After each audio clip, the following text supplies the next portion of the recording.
오늘도 말씀 드셨습니까? 말씀 김윤성입니다. 오늘 본문 말씀을 보니까 욥의 이야기를 듣고 있던 소발이 말하기 시작합니다. 소발의 이야기를 보니까 이렇게 시작이 됩니다. 2절 말씀, 말이 많으니 어찌 대답이 없으랴, 말이 많은 사람이 어찌 의롭다함을 얻겠느냐. 욥이 말이 많다는 거예요. 방금 이 2절 말씀을 새번역 성경으로 보면 이렇게 나와 있습니다.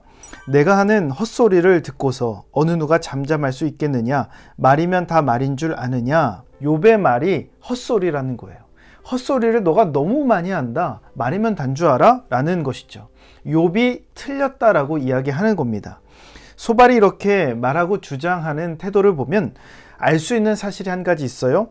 바로 소발 자신은 맞고 욥은 틀렸다라는 태도를 취하고 있다는 것이죠. 자신이 하는 주장과 생각과 발언은 모두 다 맞는 것이다 라는 전제하에 이야기하는 겁니다. 나는 맞고 상대방은 틀렸다 라는 이런 자세에서는 절대로 배려나 위로가 나올 수가 없습니다. 이러한 자세와 태도에서 나오는 것은 정죄, 지적, 판단, 비난밖에는 나오지 않아요. 우리도 알게 모르게 이 소발처럼 살 때가 많이 있습니다. 옳고 그름의 기준에 서서 나는 맞고 상대방은 틀렸다 라는 그런 구도로 많이 바라보죠. 그럴 때 우리가 경계하면서 조심해야 될 모습이 있습니다. 두 가지로 정리합니다. 첫 번째로 상대방의 어려운 상황에 대해서 비하하면 안 된다는 것이죠.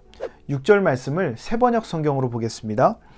지혜의 비밀을 내게 드러내어 주시기를 바란다. 지혜란 우리가 이해하기에는 너무나도 어려운 것이다. 너는 하나님이 내게 내리시는 벌이 내 죄보다 가볍다는 것을 알아야 한다. 욥이 겪고 있는 이 어려움, 이 고난에 대해서 어떻게 이야기하냐면 너가 겪고 있는 그 고난은 네가 지은 죄에 비하면 아무것도 아니야. 하나님이 봐주고 있는 거야 라고 이야기하는 것이죠. 욥이 겪은 고난을 보고도 이런 이야기가 나올 수 있을까요? 자녀를 잃고 건강을 잃고 재산을 잃은 모든 것을 잃은 그 상황에서 그것이 가볍다라고 이야기할 수는 없을 겁니다. 그런데 소발은 이 욥의 상황을 보면서 그것을 자신의 잣대를 가지고 틀렸다라고 이야기하며 비하하고 있다라는 겁니다. 만약 소발 자신이 이러한 고통을 당했어도 그렇게 말할 수 있었을까요?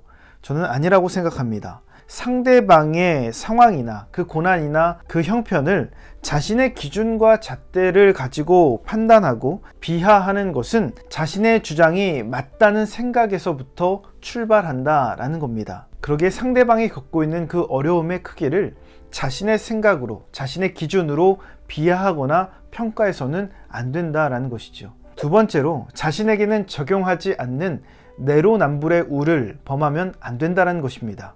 7절에서 8절 말씀 보겠습니다. 내가 하나님의 오묘함을 어찌 능히 측량하며 전능자를 어찌 능히 완전히 알겠느냐. 하늘보다 높으시니 내가 무엇을 하겠으며 스올보다 깊으시니 내가 어찌 알겠느냐. 하나님의 뜻을 욥 네가 어떻게 다 알겠느냐. 알 수 없다는 거예요. 그러면서 욥 너가 주장하는 것은 틀렸다. 하나님의 그 크신 뜻을 너는 알 수 없다라고 이야기하는 겁니다. 맞습니다. 욥은 하나님의 그 깊은 뜻과 높으심을 알 수가 없습니다. 그런데 그것은 소발 역시 마찬가지죠. 하나님의 그 높으심과 그 깊으심을 헤아릴 수 없는 것은 욥뿐만 아니라 소발도 마찬가지고 우리도 역시 마찬가지입니다. 그런데 소발 자신은 맞지 않은 것처럼 말하는 거예요. 하나님의 높으심과 깊으심을 헤아릴 수 없는 그 진리를 자신에게는 적용하지 않고 있습니다. 욥에게만 적용하는 것이죠. 바로 내로남불입니다. 스스로에게도 적용할 줄 알아야 되는 겁니다. 자신이 마치 하나님의 그 모든 뜻을 알고 있는 것처럼 욥의 상황을 단정짓고 판단할 수 없다는 것이죠. 만약 스스로에게 적용할 줄 아는 사람이었다면 아마 욥에게 그렇게 말하지 않았을 겁니다. 만약 자신에게 적용하는 사람이라면 이렇게 말하지 않았을까요? 욥, 우리가 어떻게 하나님의 그 큰 뜻을 알 수가 있겠어? 하나님의 다른 뜻이 있지 않을까? 지금은 이해되지 않아도 조금만 견디면서 힘을 내보자.